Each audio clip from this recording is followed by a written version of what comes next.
അൽഷ മീഡിയയുടെ പുതിയ എപ്പിസോഡിലേക്ക് സ്വാഗതം. നമ്മളിപ്പോൾ നിൽക്കുന്നത് പാവർട്ടി പഞ്ചായത്തിലെ കോഴിത്തോടിലുള്ള കോഴിത്തോടിന് മുകളിലുള്ള താൽക്കാലിക പാലത്തിൻ്റെ മുകളിലാണ്.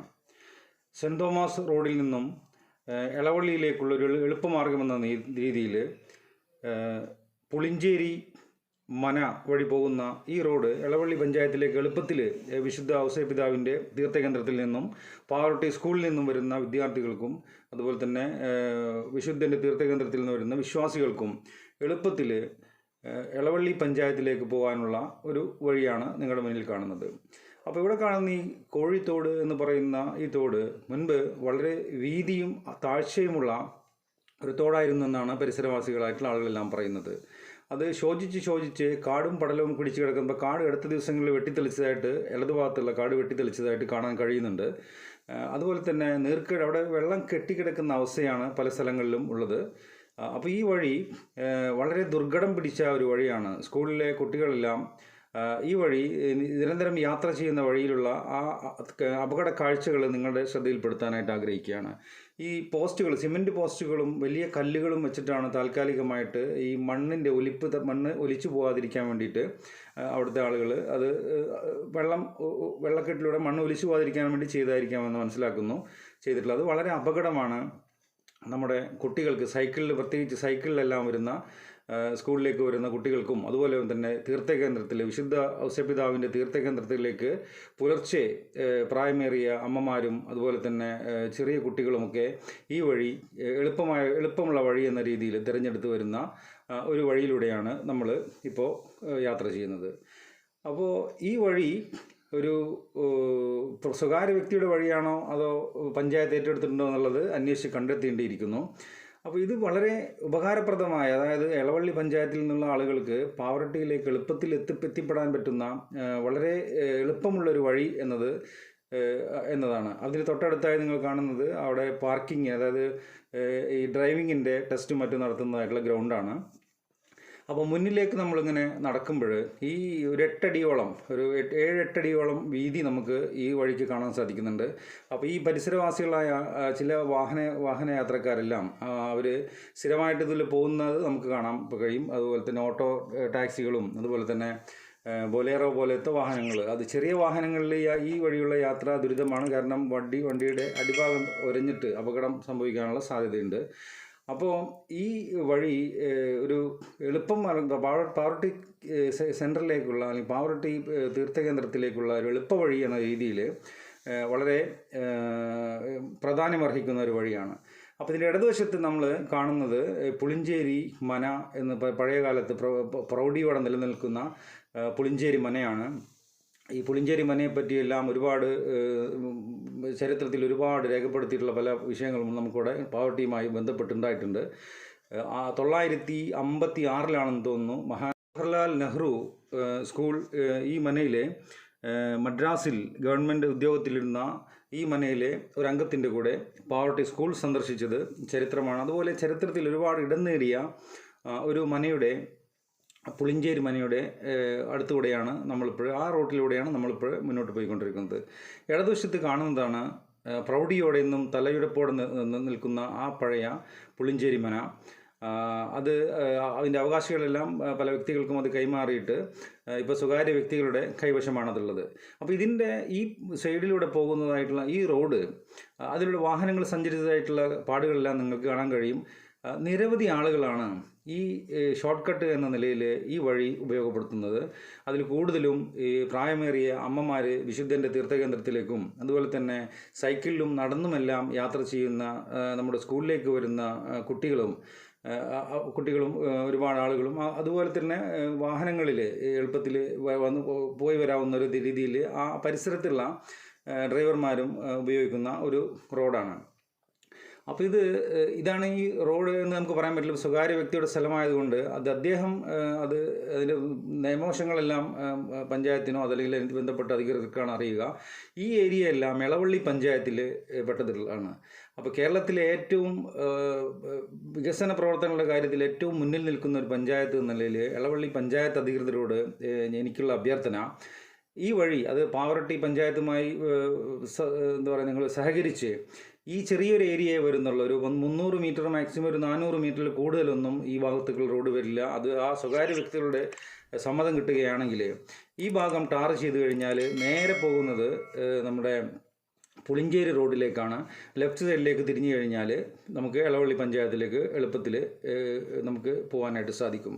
അപ്പോൾ ഇത്തരത്തിലുള്ള പ്രവർത്തികളിലൂടെ ആ കുഞ്ഞുങ്ങളുടെയും തീർത്ഥകേന്ദ്രത്തിലേക്ക് വരുന്ന പ്രായമായ അമ്മമാരുടെയും അതുപോലെ തന്നെ മറ്റുള്ള ആളുകളുടെയും യാത്രാ സൗകര്യത്തിനെ മെച്ചപ്പെടുത്താൻ സാധിക്കുമെന്നതിന് ഉപരിയായിട്ട് ആ ഭാഗങ്ങളിലുള്ള അപകടങ്ങൾ അത് റോഡിൽ തെന്നി വീണിട്ട് സൈക്കിളിലും മറ്റും അത് മണ്ണിലൂടെ യാത്ര ചെയ്യുന്ന പിഞ്ചു മക്കളെല്ലാം തെന്നി വീണിട്ടെല്ലാം അപകടം ഉണ്ടായിട്ടുണ്ട്. അപ്പോൾ അതെല്ലാം നമുക്ക് ഒഴിവാക്കാനായിട്ട് സാധിക്കും.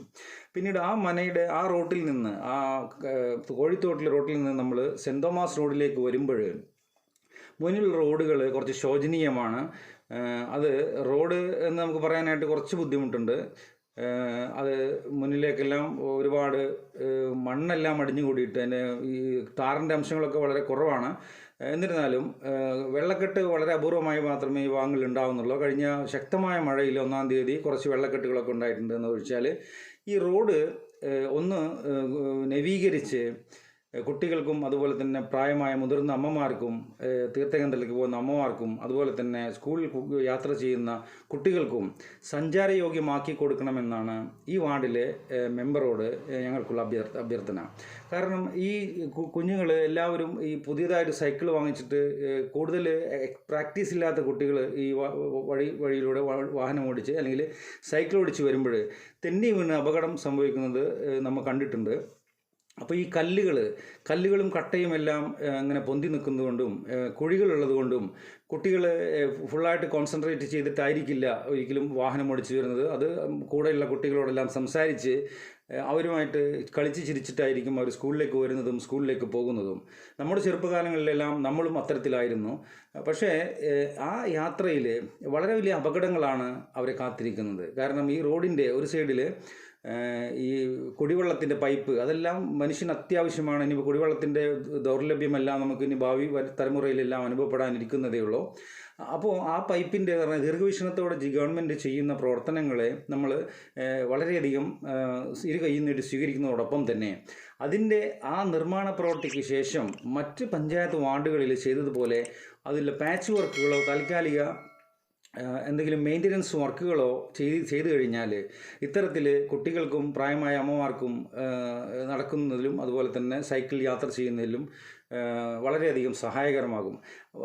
അതിലേറ്റവും എടുത്തു പറയാനുള്ള വിഷയം എന്ന് പറയുന്നത് പുലർച്ചെ അത് തീർത്ഥകേന്ദ്രത്തിൽ കുർബാന കൂടാൻ വരുന്ന പ്രായമായ അമ്മമാർ ഒരുപാട് പേരെ ഞങ്ങൾ ഈ പുലർച്ചെ ശരിക്ക് നേരം പുലരുന്നതിന് മുമ്പായിട്ട് പള്ളിയിലേക്ക് വരുന്നതായിട്ട് ഞാൻ ഈ വഴിയിലൂടെ വരുന്നതായിട്ട് കാണാൻ കഴിഞ്ഞിട്ടുണ്ട്.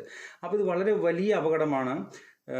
അവർ വീണ് കഴിഞ്ഞാൽ ആ സമയത്തൊന്നും അവരെ എടുത്തു മാറ്റാനോ അല്ലെങ്കിൽ രക്ഷപ്പെടുത്താനോ കൂടെ ആളുകളില്ലെങ്കിൽ ഒറ്റയ്ക്കൊക്കെയാണ് തനിച്ച് ആണ് കൂടുതലും പ്രായമായ അമ്മമാരൊക്കെ ഈ വഴിയിലൂടെ വരുന്നത്. അപ്പോൾ ഈ വഴി അത് എ ഗ്രേഡ് പഞ്ചായത്തായിട്ടുള്ള പാവറട്ടിയിലെ ഏറ്റവും എ ക്ലാസ് ആയിട്ട് നിലനിൽക്കേണ്ട റോഡാണ്. അതിന് 2 പ്രത്യേകതയാണ് ഈ റോഡിൽ നമുക്ക് പറയാനായിട്ട് സാധിക്കുക. ഒന്നാമത്തേത് പാവറട്ടി തൃശ്ശൂർ ജില്ലയിലെ കേരളത്തിൻ്റെ തന്നെ അഭിമാനമായിട്ടുള്ള വിശുദ്ധ ഔസേപ്പിതാവിൻ്റെ തീർത്ഥകേന്ദ്രത്തിലേക്ക് വരുന്ന എളവള്ളി പഞ്ചായത്തിൽ നിന്ന് വരുന്ന ഒരു റോഡ് എന്ന നിലയ്ക്കും അതുപോലെ തന്നെ പാവറട്ടിയിലെ ഏറ്റവും പ്രശസ്തമായ സെൻറ്റ് ജോസഫ് സ്കൂൾ പോലെ അതുപോലെ അതിൻ്റെ അപ്പുറത്ത് ഗേൾസ് സ്കൂളിലേക്കും അതുപോലെ പള്ളിയുടെ ആ സ്കൂളിലേക്കും വിദ്യാർത്ഥികൾക്കും അവരുടെ രക്ഷിതാക്കൾക്കും മറ്റാളുകൾക്കുമെല്ലാം കടന്നു വരാവുന്ന ഏറ്റവും എളുപ്പമുള്ള ഒരു റോഡെന്ന നിലയ്ക്ക് ഇതിനെ അടിയന്തിരമായിട്ട് നവീകരിച്ച് സഞ്ചാരയോഗ്യമാക്കണം എന്നാണ് ഞങ്ങൾക്ക് പറയാനുള്ളത്. കാരണം എല്ലാ രാഷ്ട്രീയക്കാരും അവരുടെ രാഷ്ട്രത്തിനെ അതായത് രാഷ്ട്ര സേവനത്തിന് വേണ്ടിയിട്ടാണ് പ്രവർത്തിക്കുന്നതെന്നാണ് നമ്മൾ മനസ്സിലാക്കുന്നത്. അതിന് എല്ലാ ജനങ്ങൾക്കും അവരുടെ അഭിപ്രായങ്ങൾ പഞ്ചായത്തുകളിലും അതുപോലെ തന്നെ മന്ത്രിസഭകളിലും അവരുടെ അഭിപ്രായങ്ങളും ആവശ്യങ്ങളും നിറവേറ്റിത്തരാൻ വേണ്ടി അവർ തിരഞ്ഞെടുത്ത് അയക്കുന്നതായിട്ടുള്ള ജനപ്രതിനിധികൾ ആ ജനങ്ങളുടെ അവകാശങ്ങൾ നേടിക്കൊടുക്കലും അതുപോലെ തന്നെ അവർക്ക് വേണ്ടി അവരുടെ നാക്കായി സംസാരിക്കേണ്ട ആളുകളാണ് ജനപ്രതിനിധികൾ എന്നാണ് ഞാൻ മനസ്സിലാക്കിയിട്ടുള്ളത്. അപ്പോൾ അവർക്ക് വ്യക്തമായ ഒരു കാഴ്ചപ്പാടും അതുപോലെ തന്നെ മാസ്റ്റർ പ്ലാനും ഉണ്ടെങ്കിൽ മാത്രമേ എല്ലാ ജനങ്ങളുടെയും പഞ്ചായത്തിലെ ഒരു വാർഡ് മെമ്പറുടെ ഉത്തരവാദിത്വം എന്ന് പറയുന്നത് ആ വാർഡിലുള്ള ഒരു 500 ആളുകളുണ്ടെങ്കിൽ ഈ 500 ആളുകളുടെയും ആവശ്യങ്ങൾ നിറവേറി കൊടുക്കാൻ പഞ്ചായത്തുമായി ബന്ധപ്പെട്ട് അവർക്ക് വേണ്ടി സംസാരിച്ച് നേടിക്കൊടുക്കാനുള്ള അവരുടെ ഒരു റെപ്രസെൻറ്റേറ്റീവാണ്. അപ്പോൾ അത് പ്രത്യേകമായിട്ട് മനസ്സിലാക്കിയിട്ട് ഓരോ ജനപ്രതിനിധിയും അത് നിങ്ങൾ പ്രതിദാനം ചെയ്യുന്ന കൊടിയുടെ കളറോ അതല്ലെങ്കിൽ നിങ്ങളുടെ പ്രസ്ഥാനത്തിൻ്റെ പേരുകളോ അല്ല, ഏത് കൊടി പിടിച്ചാലും ആ കൊടി പിടിക്കുന്ന വടിയുടെ ഉടമസ്ഥനായ ആ മനുഷ്യൻ്റെ ഹൃദയത്തിൽ അവൻ്റെ മനസ്സിലുള്ള ആ വിഷയമാണ് അവൻ്റെ പ്രവർത്തനത്തിൽ നിലനിൽക്കുക. ആ കൊടിയുടെ നിറമോ അതല്ലെങ്കിൽ ആ കൊടി പിടിച്ചിട്ടുള്ള വടി അത് പിടിച്ച കൈയുടെ ഉടമസ്ഥൻ്റെ ഹൃദയത്തിൽ എത്രത്തോളം നന്മ അതല്ലെങ്കിൽ എത്രത്തോളം ജനങ്ങളോടുള്ള സേവന സന്നദ്ധത നിലനിൽക്കുന്നു എന്നതിലാണ് ഓരോ ജനപ്രതിനിധിയുടെയും ക്വാളിറ്റി. ജനങ്ങൾ അത്തരത്തിലാണ് തിരഞ്ഞെടുക്കപ്പെടുന്ന ഈ പറഞ്ഞ എല്ലാ ആളുകളെയും അതുപോലെ തന്നെ ഈ പഞ്ചായത്തിലേക്കായാലും ഇരു സഭകളിലേക്കും തിരഞ്ഞെടുക്കപ്പെടുന്ന ആളുകളിൽ നിന്ന് വോട്ടർമാരായിട്ടുള്ള സാധാരണക്കാരായിട്ടുള്ള ജനങ്ങൾ ആഗ്രഹിക്കുന്നതും. അപ്പോൾ പ്രത്യേകമായിട്ട് നമുക്ക് ബാക്കി എല്ലാ വിഷയത്തിലും ഇപ്പോൾ എഡ്യൂക്കേഷൻ ആവശ്യമാണ് എന്ന് പറയുന്നത് പോലെ ഈ അടുത്ത കാലത്ത് വിവാദമായിട്ടുള്ള കുട്ടികൾക്ക് ഈ സെക്സ് എഡ്യൂക്കേഷൻ നിർബന്ധമാക്കണമെന്ന് പറഞ്ഞിട്ട് ഒരു വിഭാഗം ആളുകൾ അത് പ്രോത്സാഹിപ്പിക്കുകയും ചില ആളുകൾ അതിനെ എതിർക്കുകയും ചെയ്യുന്നതായിട്ട് നമുക്ക് കാണുന്നുണ്ട്. അപ്പോൾ എൻ്റെ ഒരു എളിയ അഭിപ്രായം എന്ന് പറയുന്നത് രാഷ്ട്രീയം എന്നത് ഒരു പഠന വിഷയമാക്കി രാഷ്ട്രത്തിന് വേണ്ടി പ്രവർത്തിക്കുന്നതാണ് രാഷ്ട്രീയം എന്ന രീതിയിൽ അതിന് വ്യക്തമായ ഒരു രൂപരേഖ തയ്യാറാക്കിയിട്ട് എല്ലാ രാഷ്ട്രീയക്കാരെയും രാഷ്ട്രത്തിന് വേണ്ടി രാഷ്ട്രത്തിന് ഈയം പൂശുന്ന അതായത് അതിൻ്റെ അടിത്തറ നിലനിർത്തേണ്ടത് നമ്മളിലൂടെയാണ് എന്ന രീതിയിൽ ഒരു ബോധവൽക്കരണവും ഒരു ക്ലാസ്സും നൽകിയിട്ട് വേണം എല്ലാ രാഷ്ട്രീയക്കാരും ഇത്തരത്തിൽ രാഷ്ട്രീയത്തിലേക്ക് വരേണ്ടത് എന്നാണ് എൻ്റെ എളിയൊരു അഭിപ്രായം. കൂടാതെ ഈ രാഷ്ട്രീയ പ്രവർത്തനം അത് ജനങ്ങൾക്ക് വേണ്ടിയുള്ള പ്രവർത്തനമാണ്. അവരുടെ ബാക്കി എല്ലാ കാര്യങ്ങളും നീക്കിവെച്ച് ജനങ്ങൾക്ക് വേണ്ടി ഇറങ്ങുന്നതാണ് രാഷ്ട്രീയം. അപ്പോൾ അവരുടെ ഒരുപാട് ത്യാഗങ്ങളതിൽ അനുഭവിക്കുന്നുണ്ട്. അപ്പോൾ അത്തരത്തിൽ അതെൻ്റെ മാത്രം അഭിപ്രായമാണ്. രാഷ്ട്രീയ പ്രസ്ഥാനങ്ങളിൽ പ്രവർത്തിക്കുന്ന ആളുകളാണ് അതിനെപ്പറ്റി അഭിപ്രായം പറയേണ്ടതും അതിലൊരു തീരുമാനമെടുക്കേണ്ടതും. അപ്പോൾ എന്നിരുന്നാലും ഈ കാണുന്ന റോഡ് ഇപ്പോൾ അടുത്ത കാലത്തായിട്ട് നിർമ്മിക്കപ്പെട്ടതാണെന്നാണ് അറിയാൻ കഴിഞ്ഞത്. അത് ചില അഭിപ്രായ വ്യത്യാസങ്ങളെല്ലാം നിലനിൽക്കുന്നുണ്ട്. അതിൽ 300 മീറ്ററാണ് മിനിമം PWD റോഡ് ടാർ ചെയ്യേണ്ടത് എന്നും ഇത് 200 മീറ്റർ മാത്രമാണ് ടാർ ചെയ്തത് ഫണ്ടിൻ്റെ അപാകത മൂലമാണ് എന്നാണ് മനസ്സിലാക്കാൻ കഴിഞ്ഞത്. അപ്പോൾ അതിൽ വിചിത്രമായി എനിക്ക് തോന്നിയിട്ടുള്ളത് ബഹുമാനപ്പെട്ട മണലൂർ MLA തന്നെയാണ് വികസനത്തിലെ 1ാം സ്ഥാനത്ത് നിൽക്കുന്ന എളവള്ളി പഞ്ചായത്തിനും അതുപോലെ തന്നെ ബഹുദൂരം മുന്നിൽ നിൽക്കുന്ന മുല്ലശ്ശേരി പഞ്ചായത്തിനും വേണ്ടിയിട്ടുള്ള MLA ഫണ്ടിൽ നിന്നെല്ലാം അദ്ദേഹത്തിൻ്റെ പ്രവർത്തന ഫലമായിട്ടാണ് ഫണ്ട് അനുവദിക്കുന്നതും മറ്റുള്ള എല്ലാ പ്രവർത്തനങ്ങളും നടക്കുന്നതും. അപ്പോൾ പാവറട്ടി പഞ്ചായത്തിന് മാത്രമായിട്ട് എന്തുകൊണ്ട് ഇത്തരത്തിൽ ഫണ്ട് അനുവദിച്ച് കിട്ടുന്നില്ല, അതല്ലെങ്കിൽ പാവറട്ടി പഞ്ചായത്തിനോട് മാത്രം എന്തുകൊണ്ടൊരു വിവേചനം കാട്ടുന്നു എന്ന രീതിയിലാണ് ജനങ്ങളുടെ ഇടയിൽ പൊതുവെയുള്ള അഭിപ്രായം. അപ്പോൾ ഉദ്യോഗസ്ഥന്മാരായിട്ടുള്ള ആളുകളോട് എനിക്ക് പറയാനുള്ളത്, നിങ്ങളുടെ അടുത്ത് സേവനം തേടി വരുന്ന ആരും നിങ്ങളുടെ അടിമകളോ നിങ്ങളുടെ താഴെ കിടക്കുന്നവരോ അല്ല. കാരണം ചെറിയ ആളുകൾ പോലും വളരെ സാധുവായൊരു മനുഷ്യൻ പോലും അവർ വാങ്ങിക്കുന്ന ഉപ്പ് തൊട്ട് കർപ്പൂരം വരെയുള്ള സാധനങ്ങളുടെ ടാക്സാണ് നിങ്ങൾക്ക് ഗവൺമെൻറ് അവരിൽ നിന്ന് സ്വീകരിച്ചിട്ട് നിങ്ങൾക്ക് ശമ്പളമായിട്ട് തരുന്നത്. അപ്പോൾ ചെറിയ ഓഫീസിലും അത് വില്ലേജ് ഓഫീസ് പഞ്ചായത്ത് ഓഫീസ് മുതൽ IPS IAS വരെയുള്ള എല്ലാ ആളുകളും മനസ്സിലാക്കേണ്ടത് അവർ പഠിച്ച് അവരുടെ ഇതുകൊണ്ടാണ് അവർക്ക് കിട്ടിയ ജോലിയെങ്കിലും അവർ നേടുന്ന ശമ്പളം അത് ഈ പാവപ്പെട്ട ആളുകൾക്കും കൂടി അതിൻ്റെ കോൺട്രിബ്യൂഷനുണ്ട്, അതിൻ്റെ സംഭാവനയുണ്ട്. അപ്പോൾ അവരോട് നിങ്ങൾ മാന്യമായ രീതിയിൽ പെരുമാറുക എന്നത് വളരെയധികം ശ്രദ്ധിക്കേണ്ട ഒരു വിഷയമാണ്. അപ്പോൾ ഒരിക്കലും ഒരു ജനാധിപത്യത്തിൽ അത് ഉദ്യോഗസ്ഥന്മാരോ അല്ലെങ്കിൽ ജനപ്രതിനിധികളോ അല്ല രാജാക്കന്മാർ, അത് ജനങ്ങൾ തന്നെയാണ് അതിൻ്റെ രാജാവ് അതല്ലെങ്കിൽ അധിപൻ. അതുകൊണ്ടാണ് ജനാധിപത്യം എന്ന് പറയുന്നത്. അപ്പോൾ പക്ഷേ ഈ നിർഭാഗ്യവശാൽ പല ഭാഗങ്ങളിലും ഈ ജനാധിപത്യം വേണ്ടിടത്ത് നമ്മൾ മൃഗാധിപത്യമാണ് നമ്മളിവിടെ കണ്ടിട്ടുള്ളത്. അത് നമ്മുടെ സിസ്റ്റത്തിൻ്റെ ചില പോരായ്മകളാണ്. അത് ബന്ധപ്പെട്ട അധികാരികൾ അത് നിയമം നിർമ്മിക്കുന്ന സഭകളും മറ്റും അതിന് ഉചിതമായ നടപടികളെടുത്തിട്ട് ജനങ്ങളുടെ ദുരിതം പരിഹരിക്കുമെന്നാണ് നമുക്ക് പ്രതീക്ഷിക്കാൻ കഴിയുന്നത്. അപ്പോൾ ഇത്തരത്തിൽ ജനങ്ങളോട് തോളോട് ചേർന്ന് ഉദ്യോഗസ്ഥരും അതുപോലെ തന്നെ തിരഞ്ഞെടുക്കപ്പെടുന്ന ജനപ്രതിനിധികളും പ്രവർത്തിക്കുമ്പോഴാണ് ഒരു നാടിൻ്റെ വികസനം അത് നടപ്പാവുകയുള്ളൂ. അത് ഒരു സ്വപ്നം, എല്ലാ നാടിൻ്റെയും അതിൻ്റെതായ സ്വപ്നങ്ങളുടെ ഒരു ഭാഗമാണ് റോഡുകൾ, വികസിതമായ റോഡുകളും പാർക്കിംഗ് സൗകര്യങ്ങളും വെള്ളക്കെട്ടില്ലാതെ സുരക്ഷിതമായിട്ട് കുട്ടികൾക്കും മറ്റും യാത്ര ചെയ്യാനുള്ള സൗകര്യം എന്നത്. അത് ഇന്ത്യൻ ഭരണഘടന ഒരു പൗരന് നൽകുന്ന ഫണ്ടമെൻ്റൽ റൈറ്റ്സ് ആണ്, സഞ്ചാര സ്വാതന്ത്ര്യം. അത് ഇത്തരത്തിൽ വളരെ സുഗമമായി നടപ്പാക്കുന്നതിനുള്ള സംവിധാനമാണ് നമ്മുടെ ഗവൺമെൻറ് എല്ലാ ബന്ധപ്പെട്ട അധികാരികളും കൂടി ഒരുക്കേണ്ടത്.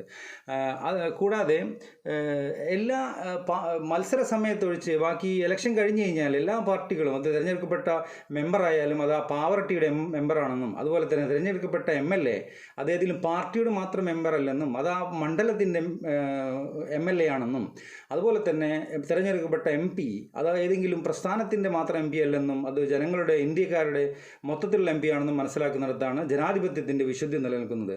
അതുപോലെ ഈ കാനയുടെ ഇടതുവശത്തുള്ള ആ നീളം കൂടിയ ഭാഗം ആകർഷിച്ച് ഞാൻ പറഞ്ഞു, ഈ കാന പാർട്ടി സെൻട്രലായിരുന്നെങ്കിൽ വെള്ളക്കെട്ട് ഒഴിവാക്കാമായിരുന്നു. അപ്പോൾ ഈ കാന എത്ര വീതിയിലും താഴ്ചയിലും ഉണ്ടാക്കിയ മെമ്പർക്ക് വളരെയധികം മെമ്പർ അഭിനന്ദനം അർഹിക്കുന്നു. അപ്പോൾ ബാക്കിയുള്ള ഭാഗങ്ങൾ എളുപ്പത്തിൽ ടാർ ചെയ്ത് ജനങ്ങൾക്ക് സഞ്ചാര സ്വാതന്ത്ര്യത്തിന് സുഗമമായി കൊടുക്കുമെന്ന് നമുക്ക് ആഗ്രഹിക്കാം.